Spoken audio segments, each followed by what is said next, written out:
Salam, aleyküm salam. Bir kişi cinsiyyətini değiştirip kadın olursa ve bu dünyasını dəyişirsə, buna meyit qüsulu kadın yoksa kişi verməlidir.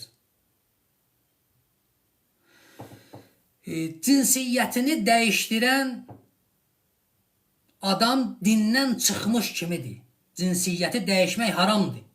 Onun məsələsi dindən çıxmış kimidir.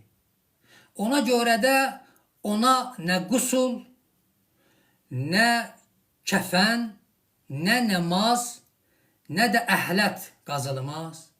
Onu torpağa qoyarlar, üstündə torpaqla örtərlər ki, cəmaət xəstələnməsin. Bax, onun hökmü bu cürdür. O dindən çıxmış kimidir. Növbəti sualımıza baxaq.